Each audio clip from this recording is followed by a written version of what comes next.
He says in verse 7, I am the door. I'm the door of the sheep. This is the picture of the shepherd bringing all the sheep into the fold. Then he lies down in the opening. They can't get out without going over or through him. Nobody can get in without going over or through him. He is the door of the sheep. و اینجا در آیه 7 است که میگه من در گوسفندان هستم. این یک شبانی هستش که وقتی گوسفندان رو وارد آغل میکنه، دری که وجود داره خودش وامیسته و خودش حفاظت میکنه گوسفندها رو از سمت راهزنا و کسایی که حمله میکنن. In verse 11, he says, I am the good shepherd. The good shepherd lays his life down for the sheep. تو آیه 11 میگه من شبان نیکو هستم. شبان نیکو جان خود را در راه گوسفندان مینهد. Now, every analogy falls short. You can't push an analogy all the way to the end. هر مثالی که ما میزنیم یه جایی کم میاره. هیچ مثالی کامل نیست. The picture of Christ as a shepherd is a true picture up to a point. At a certain point, Christ shepherding becomes the heavenly shepherd takes care of his sheep in a far different way than the human shepherd.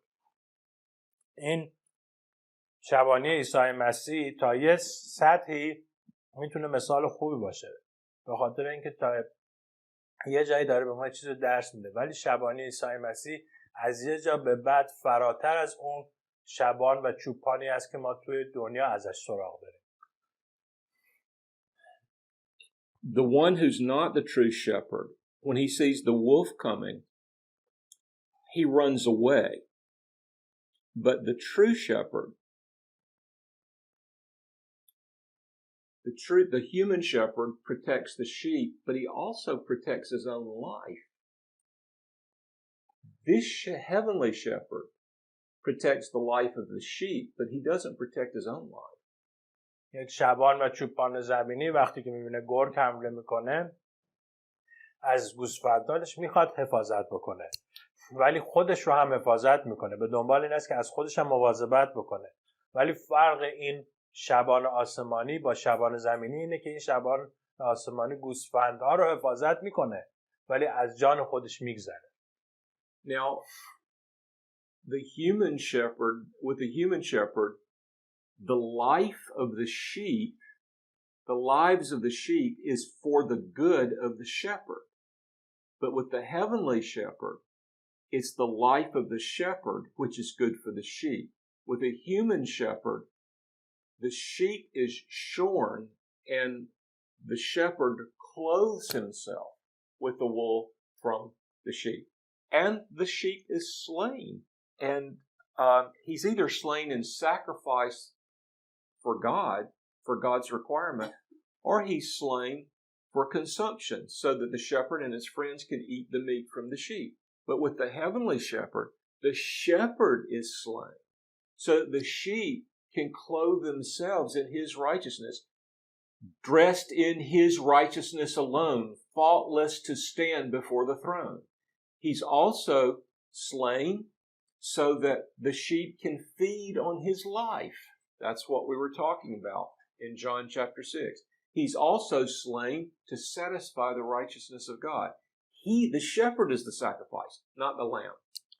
در روی زمین یه شبان زمینی کاری که میکنه اینه که گوسفندها رو برای این نگه میداره که از گوسفندها برای خودش لباس تهیه کنه. گوسفندها رو میتراشن و کوتش میکنه. گوسفند رو میکشه یا قربانی میده که برای خانوادهش غذا درست بکنه.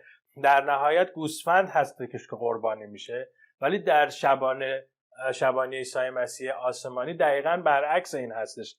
گوسفندها حفاظت میشن ولی شبان برای گوسفندان جان خودش رو میده و جان دادن شبان برای گوسفندان باعث میشه که اونها هم اون ردای عدالت عیسی مسیح رو اینجوری بپوشن. در نتیجه با به صلیب رفتن عیسی مسیح، گوسفندان عیسی مسیح از عیسی مسیح برای خودشون لباس فراهم میکنن که لباس عدالت و پارسایی خداوند هست. اون چیزی هستش که تو فصل 6 هم بهش اشاره کرد و الان هم داره بهش اشاره میکنه. You see, it's overwhelming. میبینید خیلی فوق‌العاده است. I mean, how can we even think about it without weeping? چطوری میتونید در موردش فکر کنید بدون اینکه اشک بریزید؟ He laid down his life for us. اون جانش رو برای ما نهاد. Okay, twice in chapter 10, he calls himself the good shepherd. He does it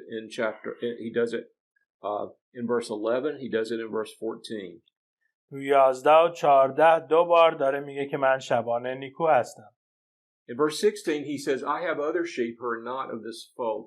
You know, Christians as great as C.S. Lewis and Billy Graham have suggested that he could be talking about people on other planets. I don't think it means that. I think he just means the Gentiles. در آیه 16 میگه مرا گوسفندان دیگر است که از این آغل نیستن و آدمای بزرگی مثل بیلی گرام و سی.اس. لوئیس گفتن احتمالاً داره صحبت میکنه از انسان‌هایی که توی سیارات دیگه زندگی میکنن. من فکر نمی‌کنم اینجا منظور عیسی مسیح اصلاً این باشه، منظورش امت‌ها هست. Now, verse 17 presents us with an intriguing question. آیه 17 به ما سوال عجیب و غریبی رو نشون میده. For this reason the Father loves me, because I lay down my life that I may take it up again. I mean, the question that leaves us with is, you mean the Father loves Jesus because he dies for us? I mean, didn't he already love Jesus infinitely? Well, the Father loves Jesus for who he is. And the fact that Jesus was always going to die for us is something settled in all eternity. There was never a time when Jesus was not going to die for us. There was never a time when that was not a part of who the Son is that the Father loved. و سوال اینجاست که وقتی آیه 17 میگه از این سبب پدر مرا دوست می‌دارد که من جان خود را می‌نهم تا آن را بازگیرم، سوالی که پیش میاد اینه که یعنی چی؟ یعنی فقط به خاطر اینکه عیسی مسیح جانش رو در راه ما داده پدر رو دوست داره؟ ما فکر کردیم عیسی مسیح رو پدر همیشه در ارتباط با هم بودن و دوستش داشت بدون قید و شرط. موضوعی که وجود داره اینه که وقتی که عیسی مسیح قرار بودش که جانش رو برای ما بده، از نظر الهیاتی و از نظر خداوند این اتفاق افتاده بود قبل از پیدایش عالم. پس خداوند همیشه میدونسته که پسر جانش رو برای ما خواهد داد. این زمان نداره از نظر الهیاتی. In verse 18 he says, no one takes my life from me, I lay it down. Jesus didn't die because the Pharisees and the priests figured out a way to catch him and kill him. Jesus died because he came to die. He laid down his life at the proper time, the time of his choosing, in the way of his choosing, that he might ransom the sheep from their sin. 18 میگه کسی آن را از من نمیگیره، یعنی جان من از آن نمیگیره، بلکه من خود آن را مینهم. قدرت دارم که آن را بنهم و قدرت دارم که آن را بازگیرم. چیزی که داره میگه عیسی مسیح اینجا اینه که فریسی‌ها و قدرت‌ها اینا هیچ کدومشون قدرت اینو نداشتن که جان عیسی مسیح رو بگیرن. این به صورت داوطلبانه از طرف خود عیسی مسیح اجازه داده شد. So now they add his enemies add a new accusation in verse 20. They've already said he has a demon. They've already said he's illegitimate. Now they say he's insane. He's crazy. Why listen to him? But others said, can a demon open the eyes of the blind? و حالا هی دارن به تهمت‌های عیسی مسیح اضافه میکنن. در آیه 20 هستش که تا حالا گفته بودن که دیو زده هست، حالا اینجا بهش دیوانگی هم اضافه میکنن. میگن دیو داره و دیوانه است، برای چه به دو گوش میدهید؟ مردم دیگه برگشتن گفتن این سخنان دیوانه نیست. آیا دیوانه نیست؟ آیا دیو میتواند چشم کوران را باز کند؟ Verse 22 appears to be something very commonplace, but actually it's something very, very special because it shows us the glory of the incarnation of the Son of God. آیه 23 خیلی به نظرمون چیز ساده میاد ولی اتفاقا خیلی خیلی مهمه، چون جلال خداوند عیسی رو نشون میده. We are told that on a certain day in Jerusalem, a day that a certain feast was celebrated. By the way, this was a feast that came into being during the intertestamental period. It's actually the feast that Jews call Hanukkah, which is around Christmas. It was at a certain time, the time when the Jews observed a feast. It was during a certain season, which all men recognized, called winter. It was in a certain city called Jerusalem. It was in a certain building in the city called the temple. It was in a certain part of the temple called Solomon's porch.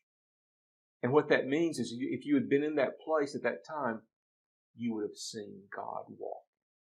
و این جالبه که چقدر دقیق اینجا داره صحبت میکنه در مورد این آدرسی که میده در مورد اون زمان، برای اینکه داره صحبت میکنه در مورد عید تجدید. عید تجدید چیزی بود که بعدها به فستیوال های یهود در بین دو عهد اضافه شد و چیزی که الان یهودی‌ها بهش میگن جشن هانیکا که در زمان نزدیکای کریسمس به انجام میرسه. و جالب اینجاست که میاد میگه که در اورشلیم بود، در یک فصلی بود که همه میتونه اون فصل رو تشخیص بدن، فصل زمستون، در عید تجدید بود. در کجا بود؟ در جایی بود که بهش ما میگیم هیکل. در کجای هیکل؟ در جایی که در داخل هیکل ما میگیم رواق سلیمان. این به معنی این است که اگر شما در اون لحظه اون موقع در اورشلیم بودی میتونستی صورت خداوند رو ببینی. Now, we pick up the earlier theme now, the theme of why do we believe? We believe because we're his sheep. Why do people not believe? Because they're not his sheep. Verse 26, you do not believe because you are not my sheep. You're not among my sheep. Verse 27, my sheep hear my voice. I know them and they follow me. و آیه 25 داره توضیح میده که چرا بعضی ایمان نمیارن. میگه من به شما گفتم و ایمان نیاوردید. و بعد میاد میگه چون ایمان نمیآورید، در آیه 26 شما ایمان نمیارید زیرا از گوسفندان من نیستید. باز تو آیه 27 میگه گوسفندان من آواز مرا میشنوند. Okay, back to the doctrine that if you are truly saved, you are secure. You will be kept. Look at these words in verse 28. I give them who? My sheep. I give them eternal life. They will never perish. They will never perish. Are you saved? When will you perish? I'll never perish because I'm saved. They will never perish. And no one will snatch them out of my hand. You see, remember, the question is who saves you? If you save yourself, you can lose yourself. But if Christ saves you, no one can snatch you out of Christ's hand. آیه 28 ما رو میرسونه دوباره به این موضوع نجات و از دست دادنی بودن یا خیرش. نگاه کنید به آیه نوشته و من به آنها کیان؟ گوسفندانی که آواز او رو میشنوند حیات جاودانی میدهم و تا به ابد هلاک نخواهند شد و هیچ کس آنها رو از دست من نخواهد گرفت. این به چه معنیه؟ این به معنی اینه که اگر شما نجات رو با اعمال خودت به دست میاری حتما هم از دستش خواهی داد. ولی اگر نجات رو به ایمان به عیسی مسیح به دست آوردی هیچ کس شما رو نمیتونه از دست عیسی مسیح دوباره بربایه. But look at verse 29. My Father who has given them to me is greater than them all, and no one is able to snatch them out of my Father's hand. So look, we're in Jesus' hand. No one could possibly do this. No one could do that. But we're also in the Father's hand. There's a double bind. There's a double assurance. No one can snatch us out of the hands of the Father and the Son. We're safe. حالا به آیه 29 نگاه کنیم. تو آیه 28 هیچ کس نمیتونه اونها رو از دست من بگیره. ما تو دست عیسی مسیح 100% محفوظ هستیم. ولی تو آیه 29 میاد حتی پا رو فراتر از این میذاره و میگه پدری که به من داد از همه بزرگتر است و کسی نمیتواند از دست پدر من اینها رو بگیره. پس ما هم تو دست عیسی مسیح هستیم و هم تو دست خدای پدر هستیم. هیچ کس دیگه ما رو نمیتونه از دست خداوند جدا بکنه. Let me mention two things about the efforts to overthrow this doctrine of the security of the believer. بذارید من به دو چیز اشاره بکنم که سعی و تلاشی هستش که این دکترین به اصطلاح ضمانت داشتن در ابدیت روحانی رو میخوان خراب بکنن و بگن درست نیست. There are verses which are recruited to try to prove that you can lose your salvation, and at a supernatural level you can see why those verses would be cited, would be pointed to. چون آیه‌هایی هستن که گویی انگار شما میتونید نجات رو از دست بدی و از اون آیه‌ها اگر بخواید به صورت به قول معروف فراتبیه نگاه بکنید، آره میشه همچین نظری رو داد. And I would say that in context those verses are being misinterpreted. من به شما میگم که داخل متن اون آیه‌ها رو اشتباه براتون تفسیر میکنه. Do you play this game scissors cuts paper? سنگ کاغذ قیچی بازی میکنین دیگه. Okay. Well, like this is a stone. If you go 1, 2, stone, and the other person goes scissors, you win because scissors can't cut stone. But if you go 1, 2, paper, and the other person goes scissors, he wins because scissors can cut paper.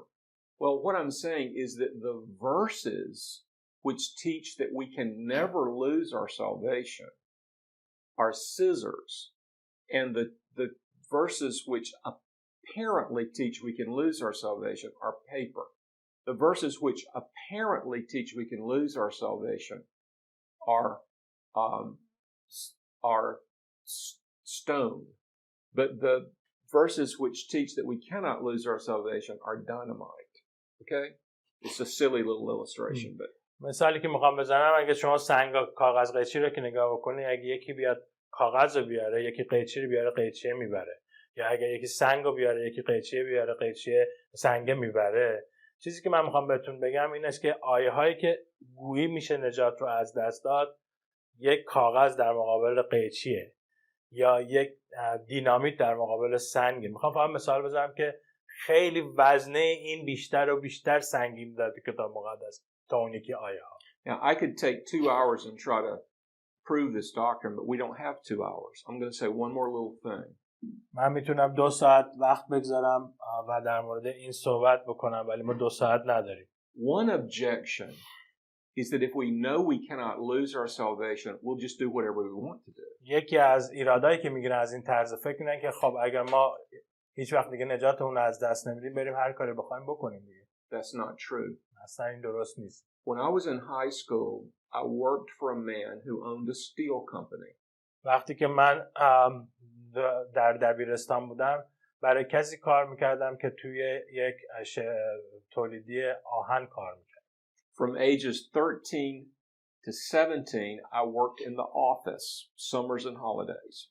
در تابستون و موقع تعطیلی از 13 سالگی تا 17 سالگی توی دفتر اون شرکت کار میکرد. From ages 18 to 26, I worked outside, putting the steel in stacks, loading the trucks, unloading the trucks.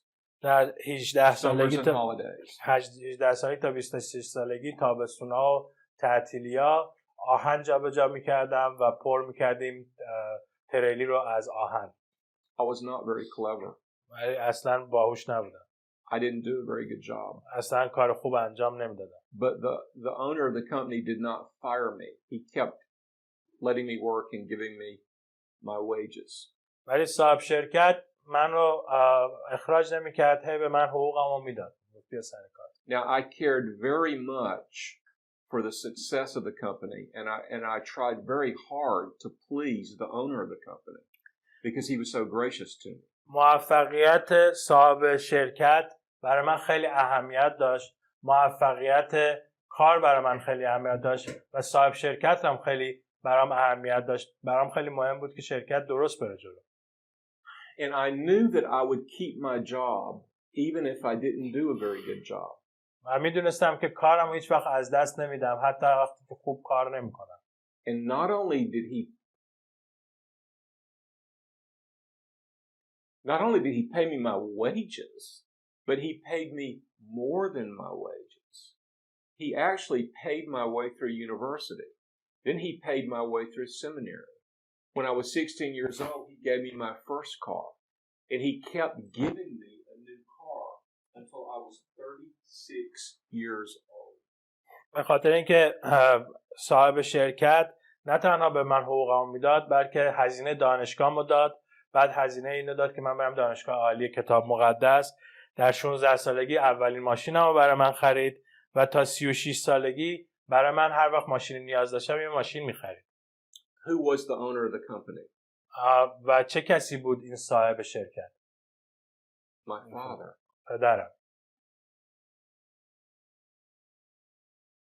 You see, the fact that I knew he would love me and always support me, no matter how bad a job I did, that didn't make me just say I'm not going to work. That didn't make me say I'll just do a bad job. That made me want to do a better job because he would always support me, no matter what.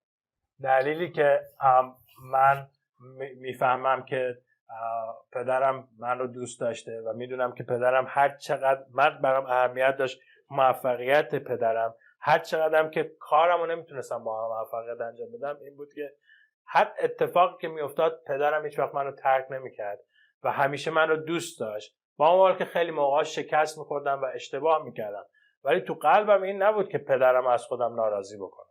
You see, that's what grace does, and that's what love means. و این کاریه که فیض انجام میده و این کاریه، این معنیه که محبت میده. If we know it all depends on us, we give up because we know we can't do a good enough job to earn what God gives us. اگر فکر کنیم که همه چیز بر دوش ما هست، هممون کم میاریم و میگیم ولش کن، چون واقعا ما نمیتونیم، قدرتی نداریم که خداوند از خودمون راضی نگه داره.